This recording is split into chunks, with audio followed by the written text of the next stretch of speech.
It seems like every time there's a new Trails release, the same questions pop up among people who mainly play JRPGs. They talk about how should I start the Trails series? What is the Trails series? What's it all about? So, with this recent release of Trails Beyond the Horizon, Slam and I are here to talk about why we think the Trails series is super special and why you should check it out if you haven't already. So, to start off, though, let's first address the fact that there's just two of us here. We are missing our lovely host, Brandon. He will be back. Don't worry. And he will be with us in spirit, as you can see. Yep. So, yeah, we miss you, Brandon. Can't wait for you to be back. But we'll do a little Trails talk this time. So, Slam, before we get into Trails, how are you doing? I'm doing good. You know what I mean? Been playing lots of games. You know what I mean? As you know, and as many people who have been watching this show know, I've been playing a lot of Trails of Cold Steel. I've been making my way through that game. I'm middle-ish of chapter 5, so making good progress. Yeah, there's 7 chapters. Be done soon. So I'm getting there. I'm close. Yes. A lot of stuff is picking up. It's getting action-packed. You know what I mean? With karate chops and all. Karate chops and all, man.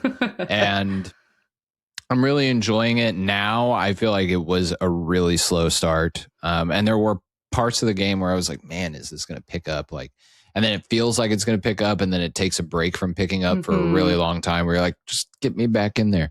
But Right, it's starting to feel like things are really starting to get going, which is nice. In the middle of all that, I played Hyrule Warriors Age of Imprisonment, and I finished it. I love this game. I had pure fun the entire time I played it.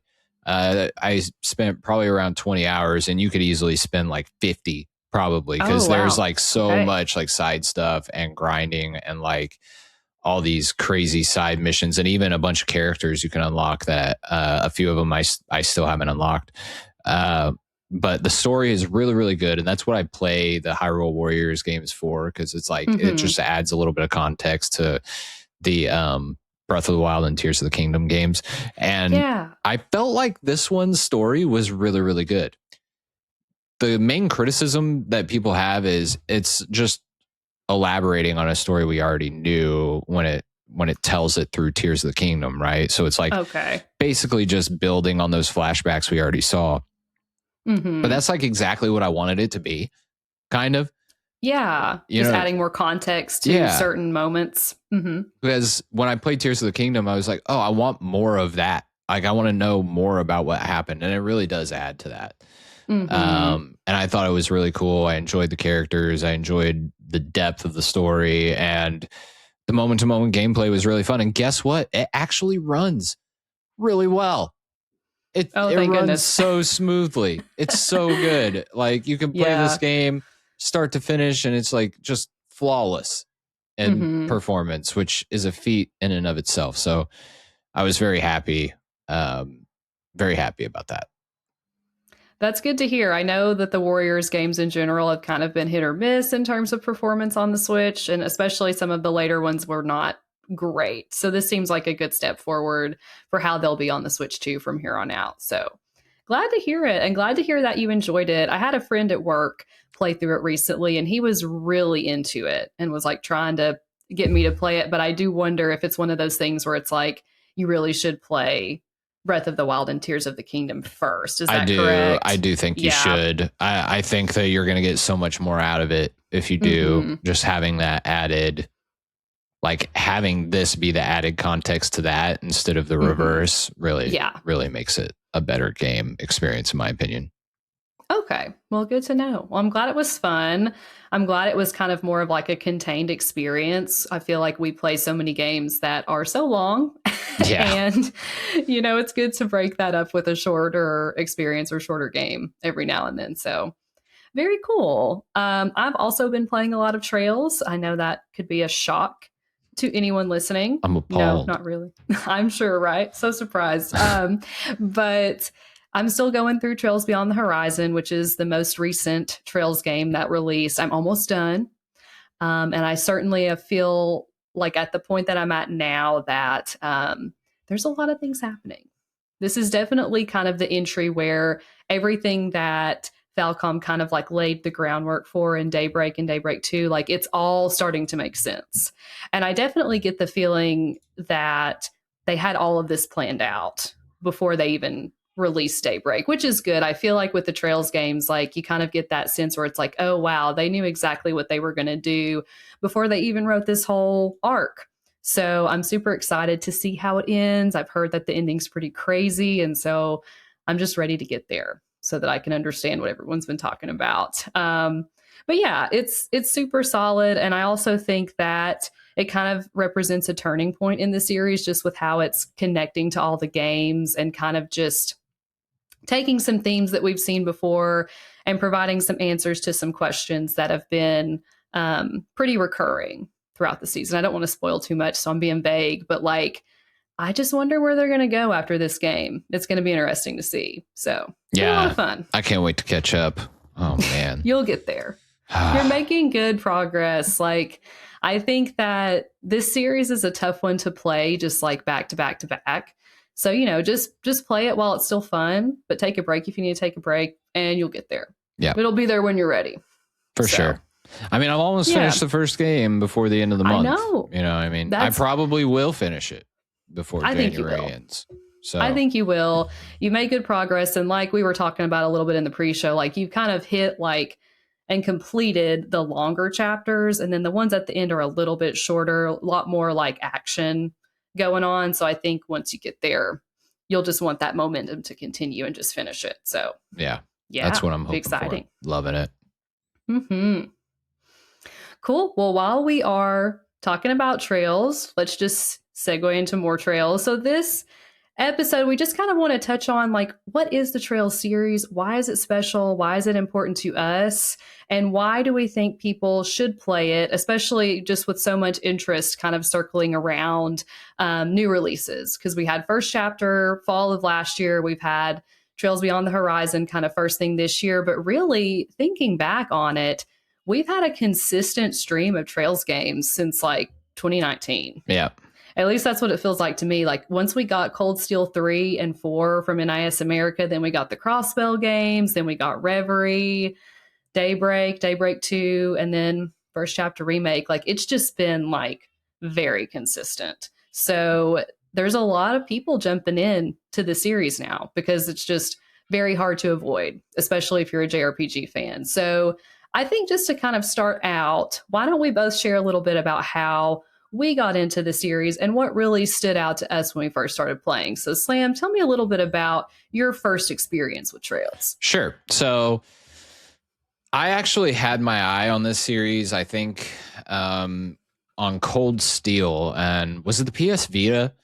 Yeah. It was on Vita. I think I mentioned this story before where I kind of was in like a JRPG hiatus there for a little bit prior to getting a Vita.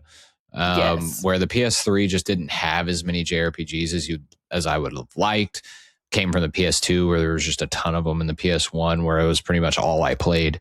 And the PS3 just didn't really have that much. And then the Vita came out and I started seeing a lot more, and Persona 4 Golden came out and I was just like obsessed with JRPGs again. I was like, I need that next thing. Right. And Trails of Cold Steel was there, and I heard all these great things about Trails in general. And then I started like digging into Trails, and I was like, I learned it was weird because some of the games were numbered and some of them weren't. And they had a bunch of Trails games, and I had no idea which order they were supposed to go in and which order I was supposed to play them in. So finally I dug into it and realized I'm not supposed to play Cold Steel first. Okay.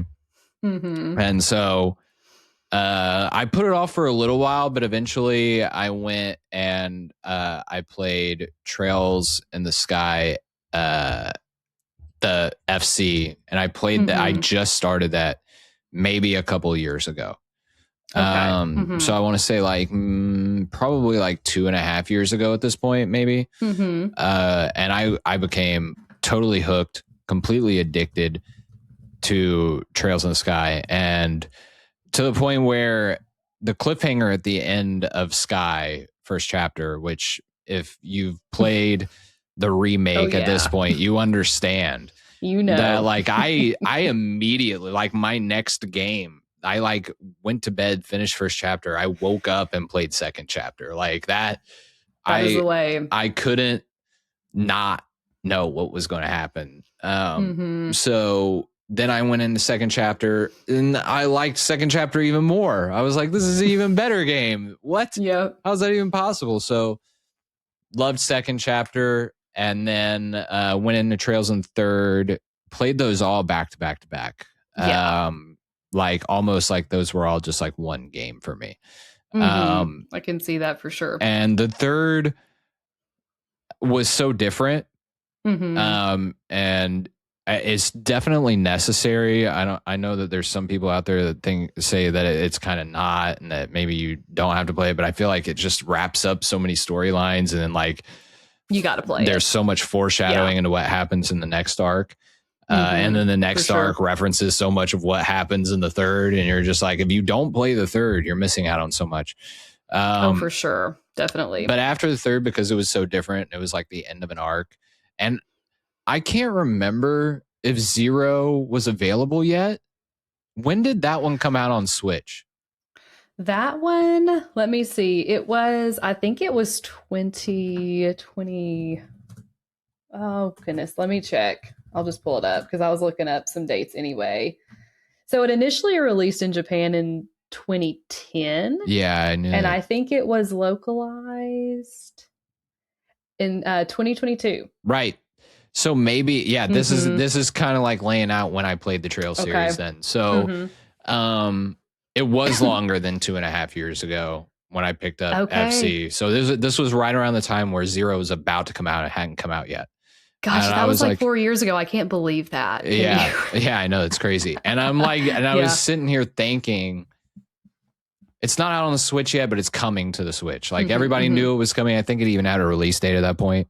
Yeah, because they were announced like all like boom, boom, boom. Like they announced Zero, Azure, Reverie, and Naita like all at the same time. Like it was kind of a wild like day in the Trails world. So yes.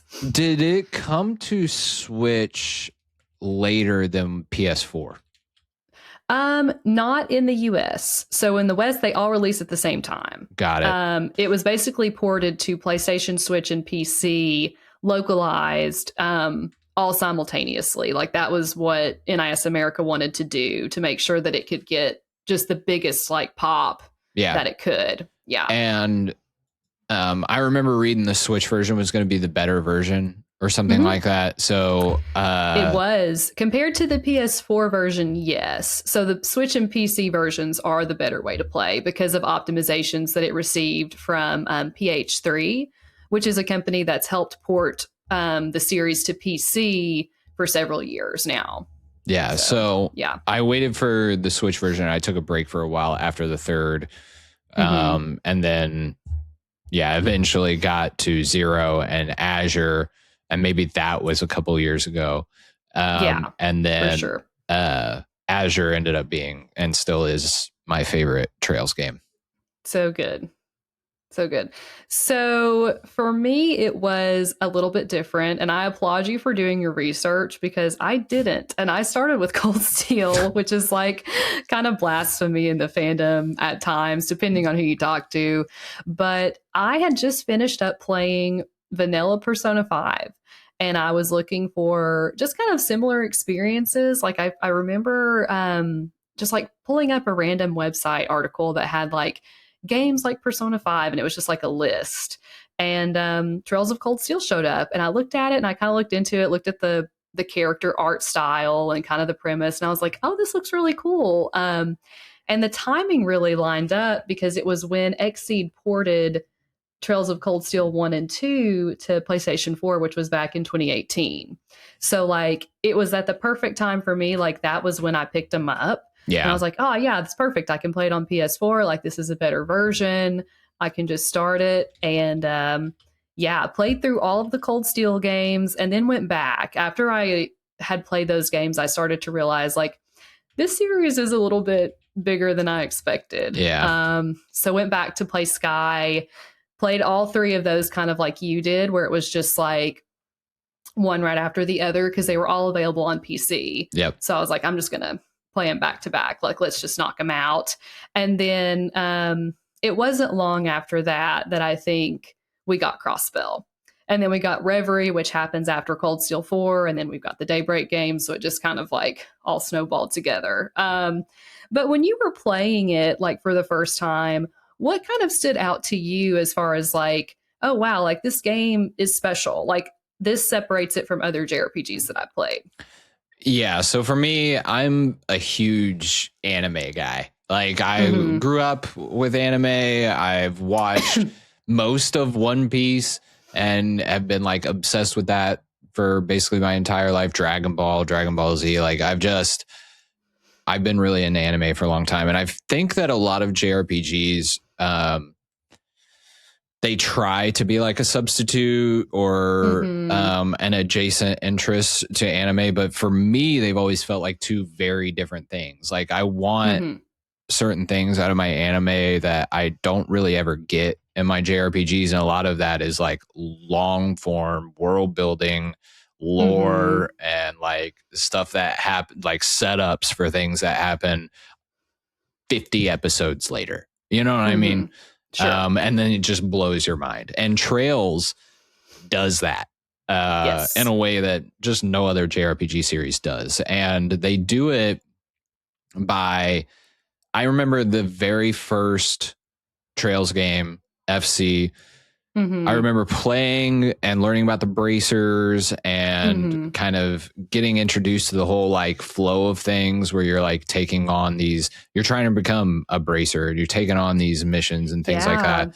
And a senior bracer. Yes. And so I was very interested in the way they presented it because to me it felt like this was a very lived in world. All of these things, like all of these established processes existed and were going on long before you were there or you encountered them in the game.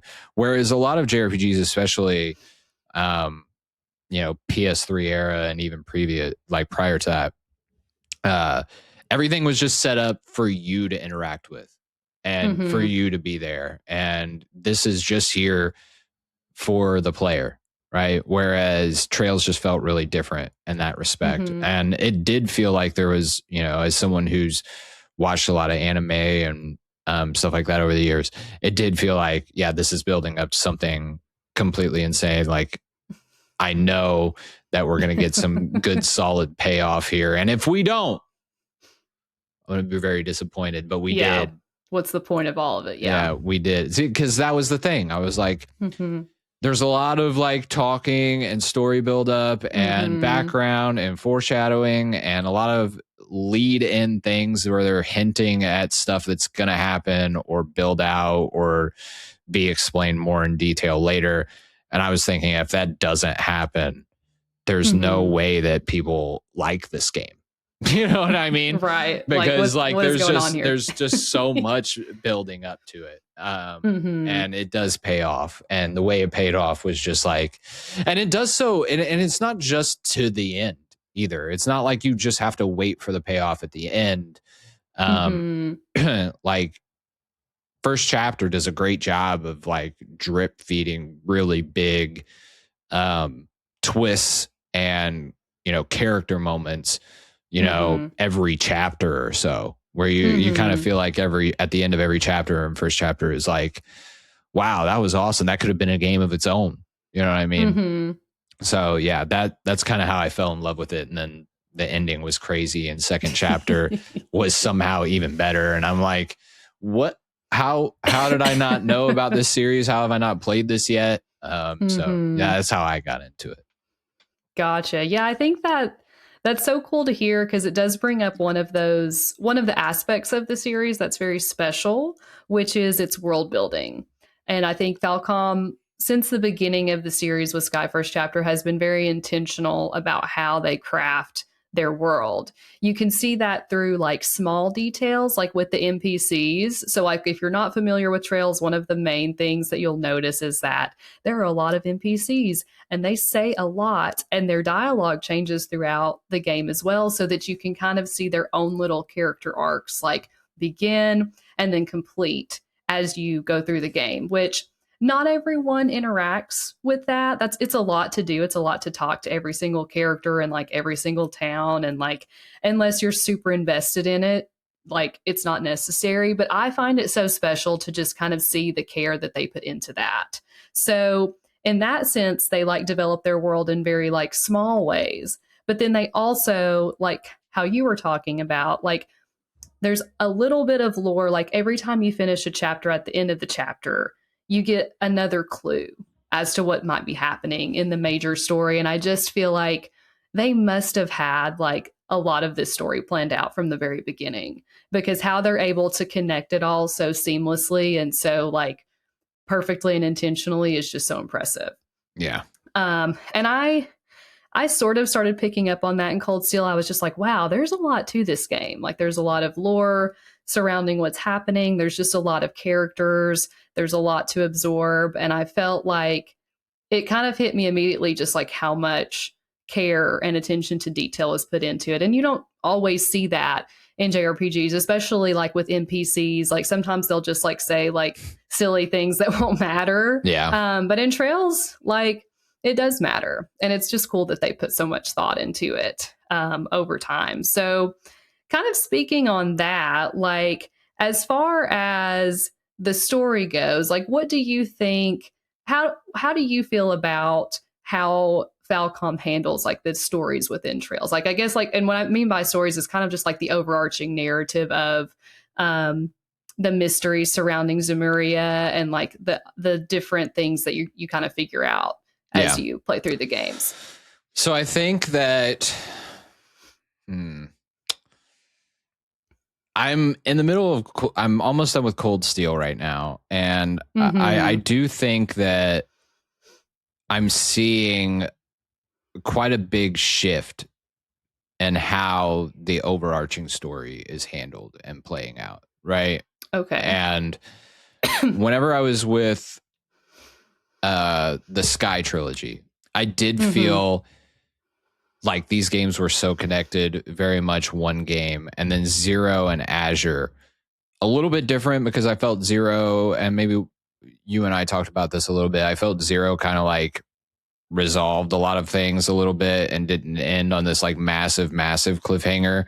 Right. And then Azure came through and ended up being the craziest, best game ever. And right. I felt like those two games didn't take as long to get that payoff, you know? Right. You felt like something was building, and it made a lot of callbacks to the Sky trilogy. So like, you know, Estelle and Joshua make their appearance very early on in Zero. And like, it's kind of like, you're like, oh, I'm seeing how all these things connect really well. Whereas in Cold Steel, it did almost feel like its own game for a long time, where you really weren't feeling or getting the callbacks from Crossbell and Sky that you were kind of expecting or hoping for. And then coming from something like Azure, you're like, man, I really hope we like carry on this momentum, and it doesn't. Like for me, at least, I just felt like this is the start of like almost like a new game series, right? Now in chapter 5, I'm seeing a lot of callbacks. There's a lot of introductions to like characters from the Sky trilogy, and there's some callbacks into like they're like drip feeding you some things that are happening at the same time, and timeline wise, as Cold Steel. And you're like, okay, I'm seeing this happening now. I just kind of wish those things happened a little bit earlier, to like kind of like get that going, and, you know, get that, you know, world building, you know, cohesive Trails feel. But I can see that. I think Cold Steel was maybe their point of being like, this is a good starting point for new people.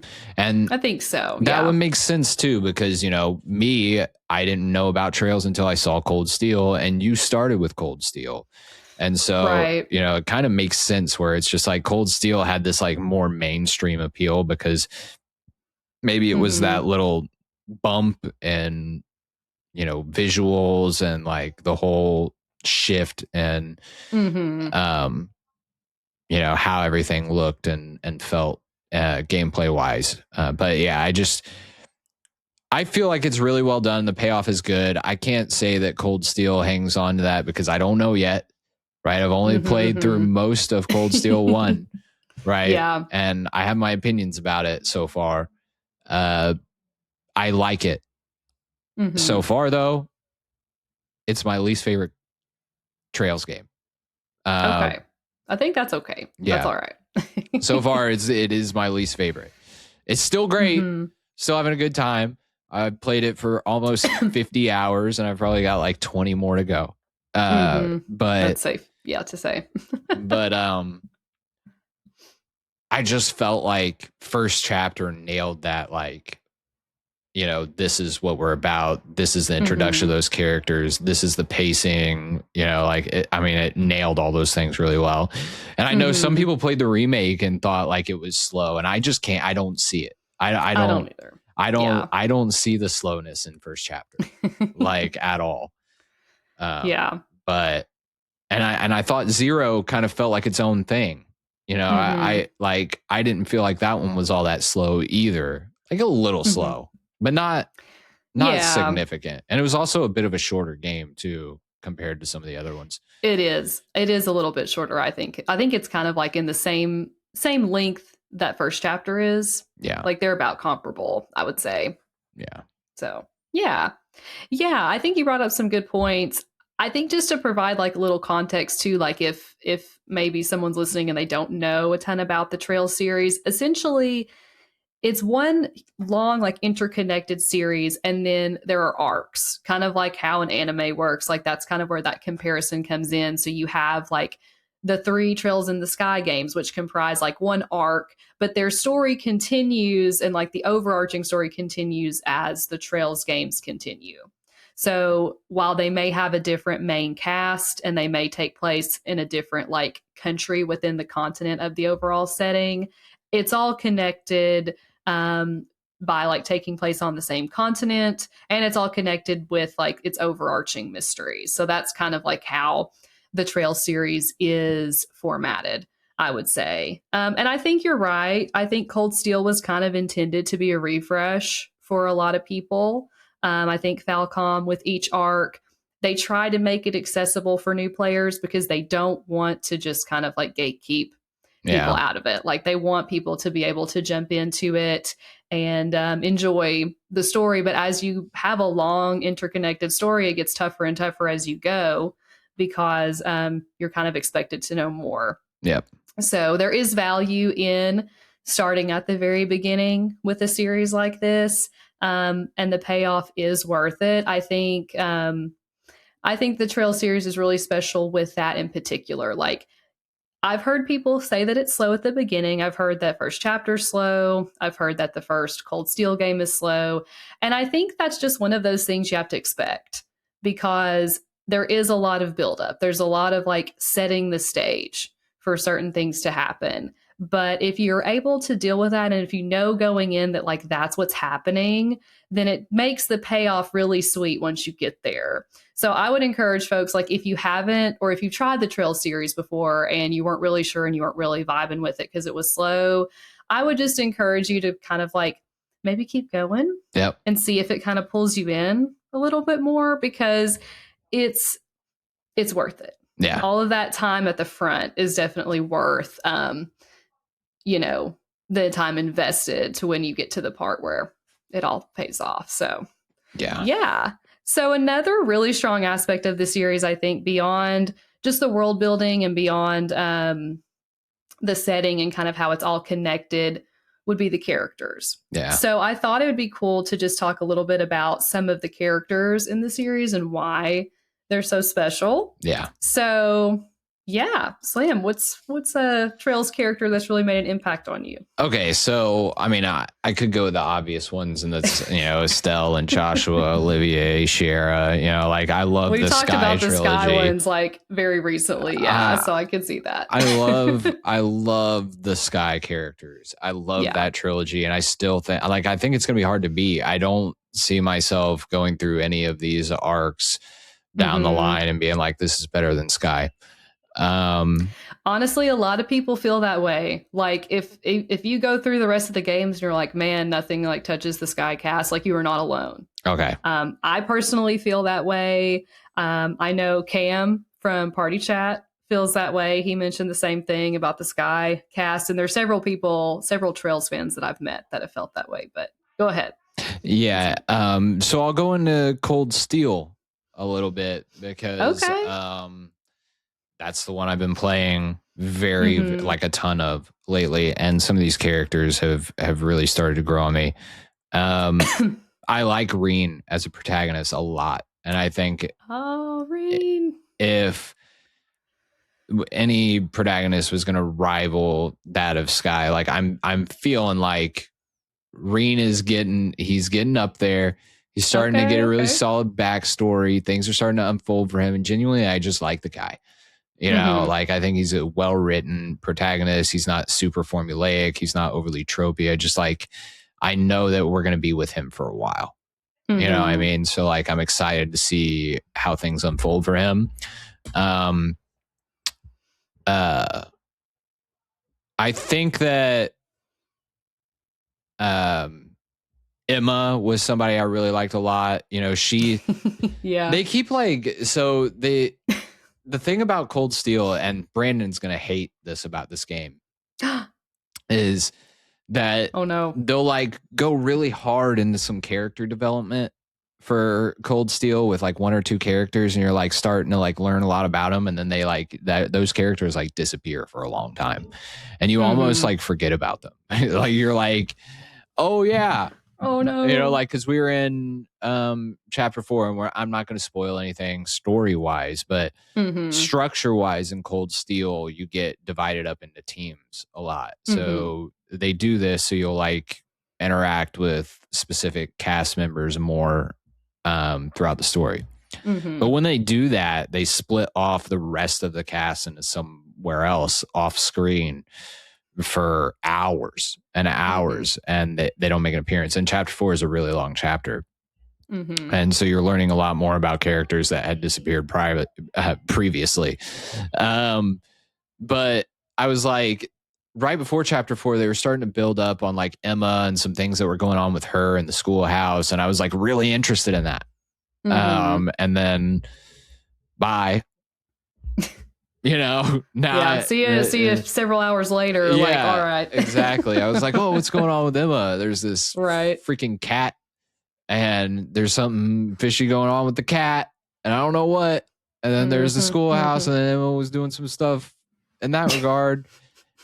You know, she seemed to be knowing a lot more than she let on, but I digress. I liked her. Lisa was another character that like took some time to grow on me. At first, I didn't like her. I felt like she was really like tropey, and I felt like she was intentionally written to be just like this very formulaic character, but it didn't turn out to be that way.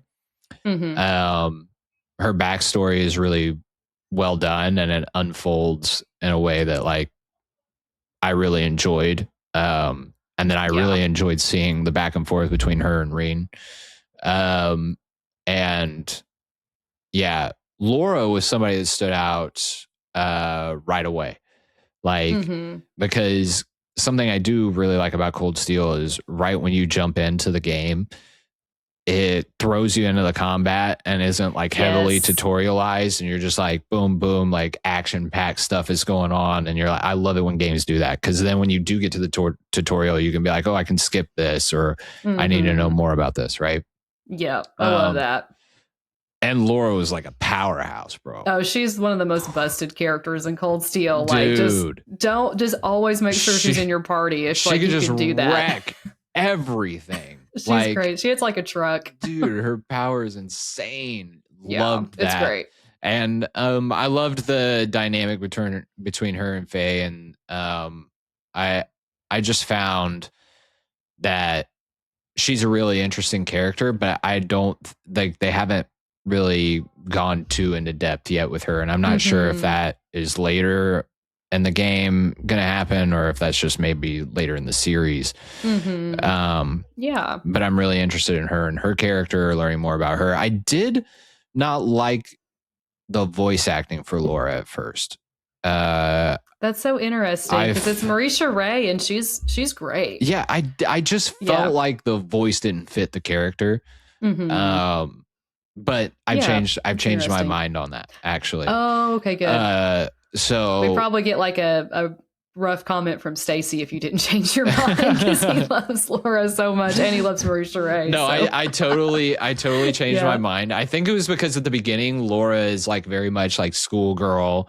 You know, like, you know, they introduce these as like kids, you know what I mean? Like at school. They are and they still, are. Yeah. But like at the beginning of the game, like there's not these big stakes things that are happening. They're just doing like these very little things. And it just felt like, you know, her like vibe was a little out of place, but it's totally in place now. With the way things are going. And I absolutely, I love it. So she's like, it's funny. I try to rank these characters. Sometimes I'll even write down these rankings sometimes and it changes. It changes constantly. And I think, the three, Elisa, Laura, and Emma are up there at the highest. And, you've got the guys like all fighting and arguing with each other, and I'm not too fond of everything they have going on, but yeah, that's the Cold Steel characters I'm liking a lot. There's just a lot of characters to get used to. You know what I mean? It's a large cast for sure. Yeah. That's interesting. I'm glad you kind of touched on Cold Steel because I know that like in our Trails in the Sky spoiler cast, we talked a lot about the Sky characters we love. So which are definitely my favorites, and we've definitely gone into that a bit. You know, yeah. And Sky, like it is I really do love the main cast in like each entry, and I think they're all very, very strong. I'm partial to the Sky cast, I think, just because I love Estelle so much, and I just think she kind of like brings out the best in all of those characters. I just love the way, like, just going into that same like character route and line of thought. I love the way that Falcom handles its protagonists because I feel like they're not like self-insert at all. They're not formulaic. They're not like your typical like JRPG hero. Like each one of them has just like very like unique qualities and unique personalities that make them so suited for like the moment in time that they're in when they like appear in the game. Like for Estelle, like she's the bracer, she's spunky, she's just a little crazy because she just kind of like acts first, thinks later. But like seeing her like grow into like this capable, dependable bracer that you can count on is like so satisfying. Same thing with Lloyd. Like you kind of see him as a rookie detective. Yeah, but then you start to see, I love Lloyd. Like he's probably in my top 5 Trails characters. That's interesting. Yeah, I like him a lot too. And I like that how the Crossbell arc kind of frames these as like detectives, you know, like they're like, we need somebody like that isn't bracers, you know, like we need people like you. And then you kind of get introduced into things in an interesting way where like the bracers kind of like undercut them and they don't get any of the credit for anything. And it's it's so funny, isn't it? I love that. It's interesting too, because then as you go to like Daybreak, like Van is very different from the 3 protagonists or more than 3, but like from the previous protagonists that we've seen, like, because he's kind of like, well, he's an adult, first of all, like he's 24, he runs his own business and he's kind of shady. Like he kind of works within like the shadows of society versus like a bracer would, like kind of being that traditional hero type role. But like he often can do things that the bracers can't in the Daybreak games. And so I think that kind of frames the bracers a little bit differently, which is interesting. I briefly played Daybreak because everybody said it was a good starting point. And I was like, stopped, so don't. I was like, hey, you know, like I want to play the new stuff with all the cool kids. You know, everybody's talking about how great this game is. It's fair. I want to be part of it. FOMO. We felt some FOMO. And so I played it and enjoyed it so much. I played like 25 hours in like 4 days. And then things started to happen, I think, in like chapter 3 where they do. I saw some things and was like, yeah, I'm going to get really spoiled. And now I feel like I got to go back and play. So I stopped. He did the right thing, everyone. Don't worry. And I haven't played it since. But hey, I'm excited to finally catch up, play through Cold Steel, and then get to Reverie, Daybreak 2, Horizon, all the games. I've got so many games to catch up on. And it's a long series. You know, Trails really like reels you in. Gets like the hype cycle is really awesome.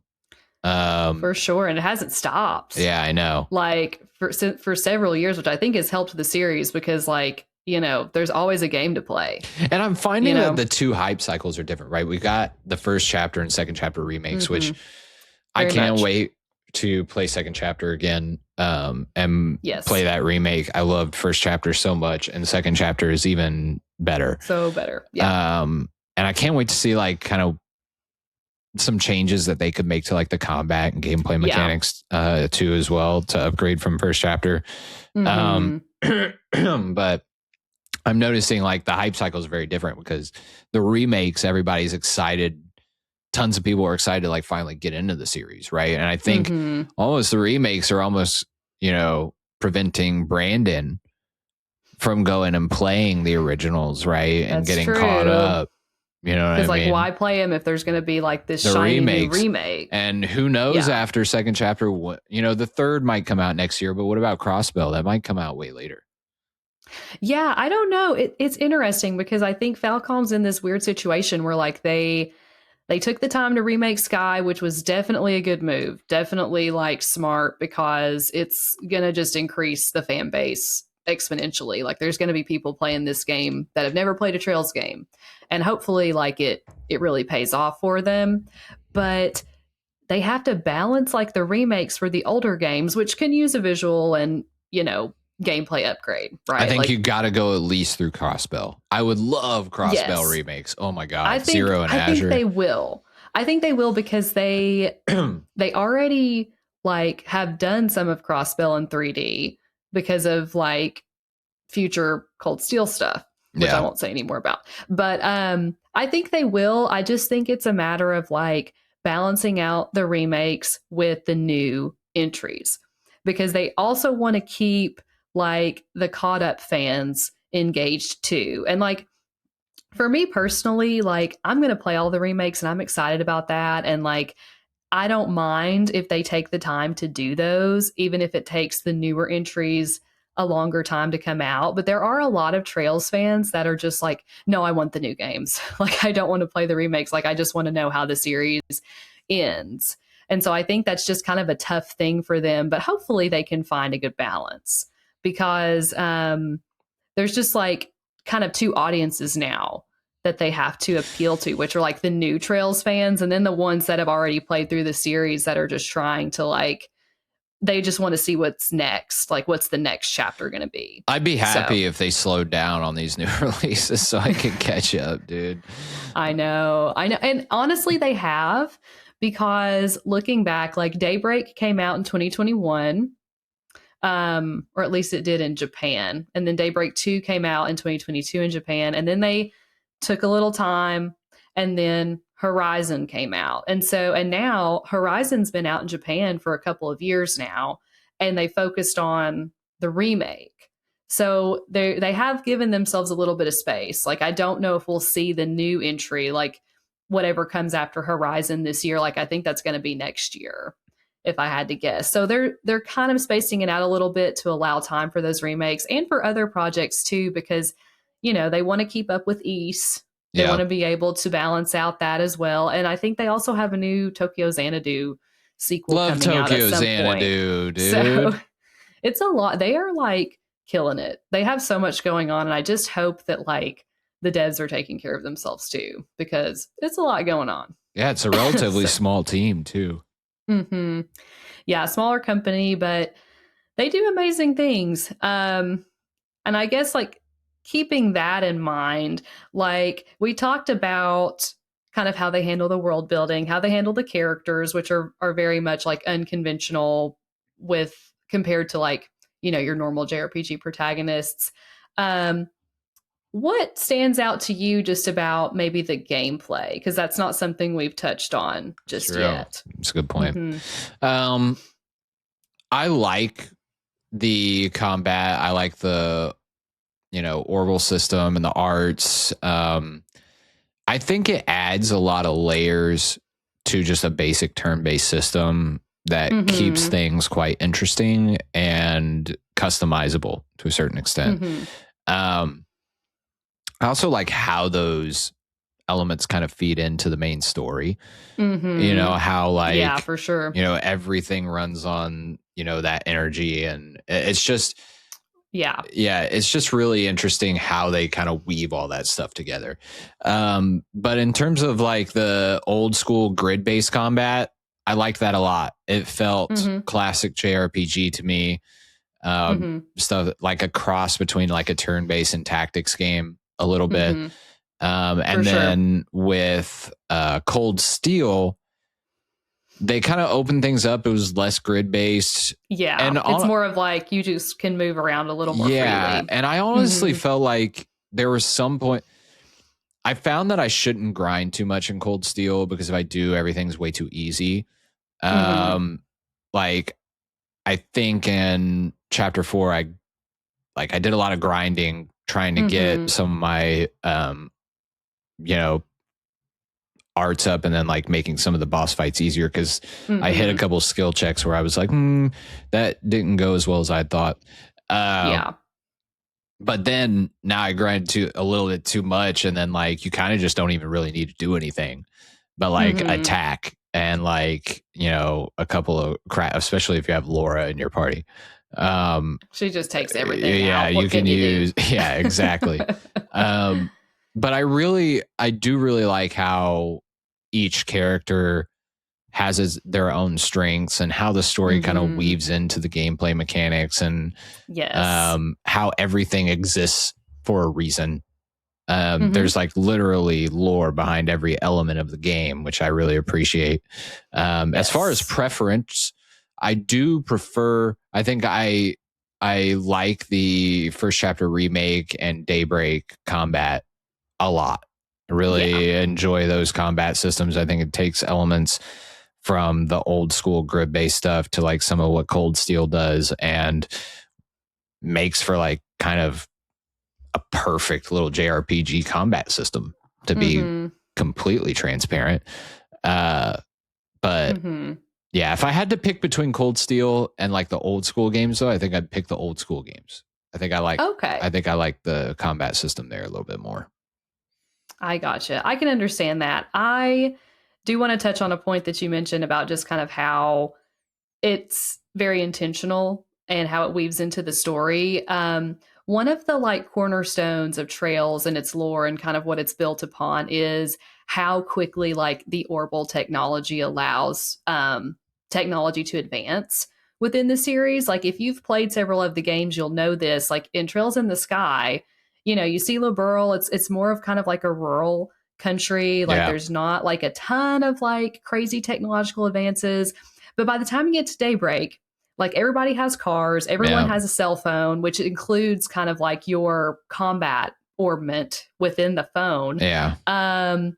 And they're going to space in Trails Beyond the Horizon. I don't feel like that's a huge spoiler. I mean, it's like plastered all over the promotional art, but like because of that, I think they're able to show how the combat orbment and like builds have advanced throughout time. Like in Sky, it's kind of very simple.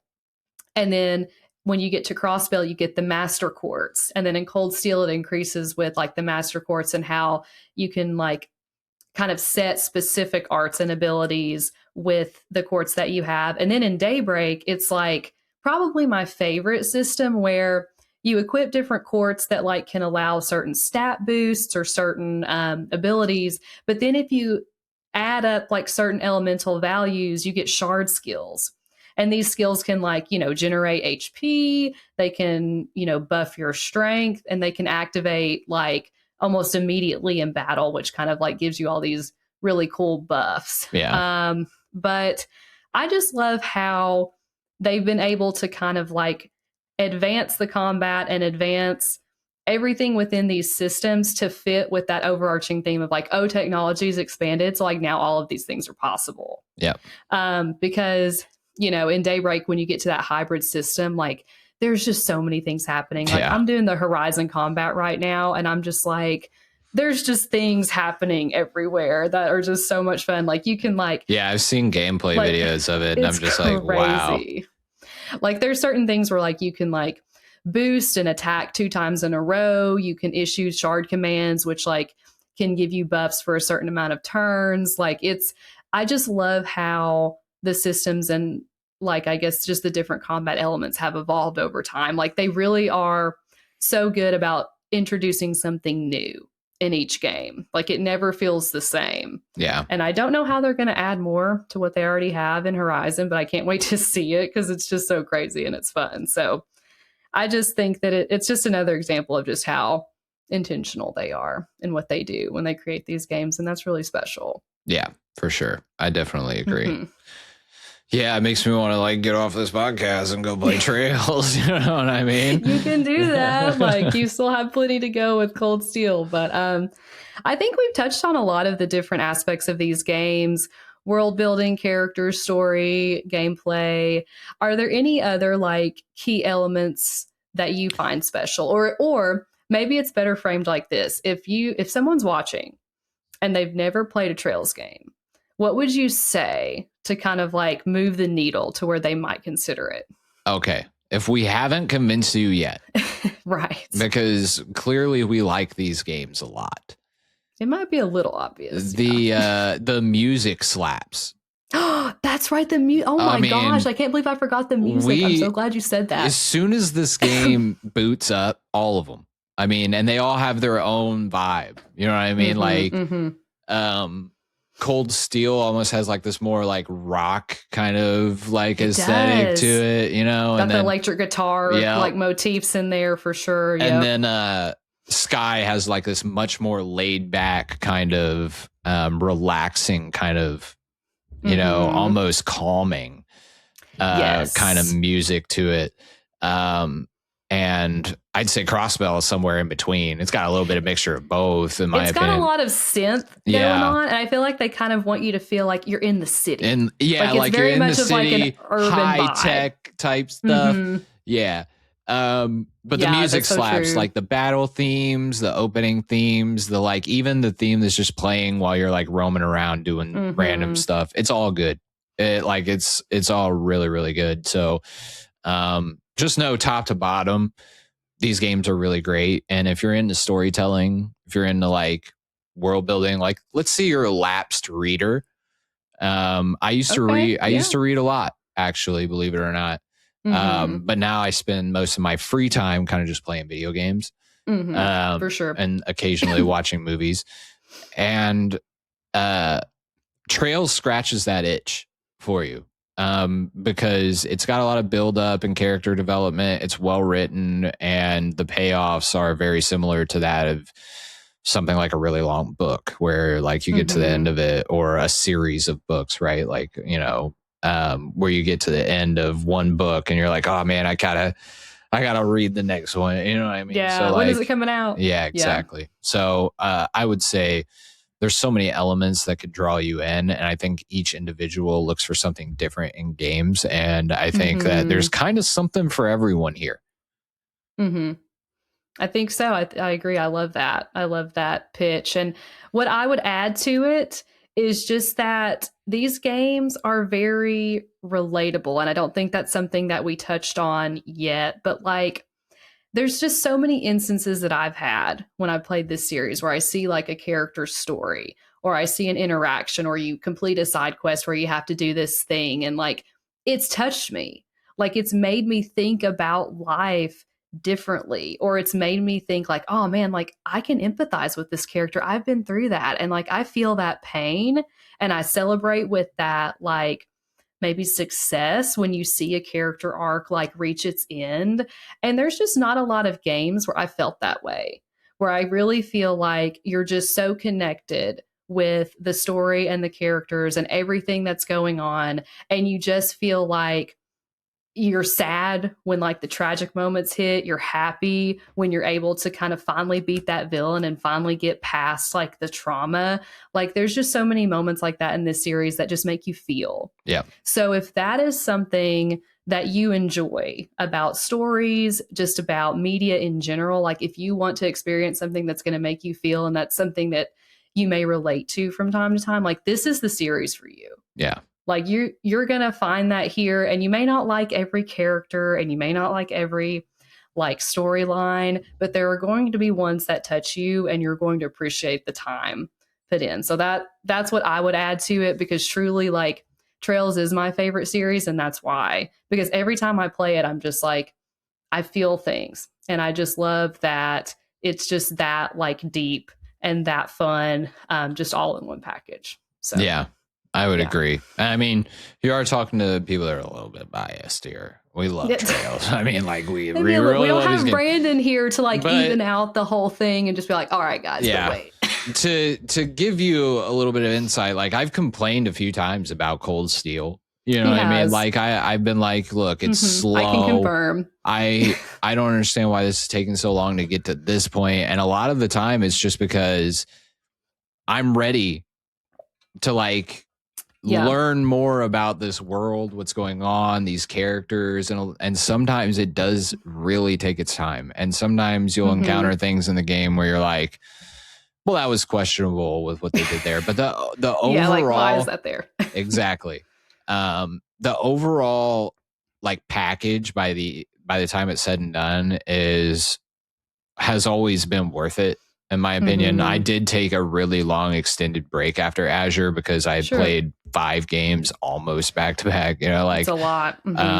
And those are really long games. And I like had been meaning to pick up Cold Steel for so long. And I finally picked it up. And yeah, I actually picked it up and started it last year, right before the fall when things got crazy, crazy busy, and I had to put it down for a little while. And then I picked it back up and a couple weeks ago, basically. And I played like an additional 30 hours in like a couple weeks, you know, like I really have been of powering through it because, you know, Brandon and Mags didn't think I could beat 4 Cold Steel games in a year. I never said that. Yeah, that's true. Mags didn't say it. She said it would be impressive if I did it, and then I would get a reward. See, don't lump me in with Brandon, and he's not even here. He's not even here. That's we fair. can blame it on him for sure. He definitely said that. But I think I can do it. Although I believe in you. These games do get longer, from what I understand. Cold Steel does, yes. I do feel like the Cold Steel games, like 2, 3, and 4 are very long as well. Mainly because, like you said, like they have a large cast. And so they just like try to tell all these different stories with that cast. So it can add up. Yeah. Sometimes less is more, guys. I know. I feel that. I think Falcom learned some lessons from Cold Steel and really tried to correct some of those things in the Daybreak games. So just, know that like those types of things, like I think they really did learn some lessons from it and have improved on some things that might have been missteps in Cold Steel. So you'll get there. I'm excited. One day. Cool. Well, I think that kind of wraps up our Trails discussion and what this series is about, why you should play it from 2 very biased individuals. But hey, we still made some great points. All right. Like, take our word for it. It's great. It's a great series. So as we wrap up, Slam, where can everyone find you? Slam Zany on all the things. I recently did a video on Persona's 30th anniversary celebration and what I think could be coming. And hopefully we're in a big year for the Persona series. I'm really excited to see. Yes. Mags and I have already purchased endless amounts of merch from the Persona series. We'll show that off when it finally makes its way here. That's right. But I'm excited for some hopeful game announcements and reveals over the year. So check out that video if you haven't yet. But yeah, that's where you can find me. Cool. Yeah, check it out. Hopefully we get a lot of good Persona news. I know I'm really hoping for some kind of game announcement, whether that's the Persona 4 remake or Persona 6, perhaps. I would love that. At least a reveal. Please, let's get that thing on the docket. Let's get people excited for it. We got to start that hype cycle. Let's go. And I'm Avenger Mags. You can find me at Avenger Mags on Twitter and Blue Sky. Talking a lot about Trails. I'm tweeting through my playthrough of Trails Beyond the Horizon just for fun. Just highlighting a lot of the moments that I love. And I'm also a staff writer at Nintendo Force Magazine. We're working on our March and April issue now. Our January, February issue is out. It kind of focuses on the Virtual Boy and Mario Tennis because those two things are kind of coming up soon. So check that out. And thanks so much for joining us and listening to us talk about Trails. And we hope that if maybe you've been on the fence with this series, that you'll give it a shot. Let us know in the comments if we convinced you, or if you're already a Trails fan. We'd love to hear from you. So we'll see you in the next one. See you on the next one. Bye.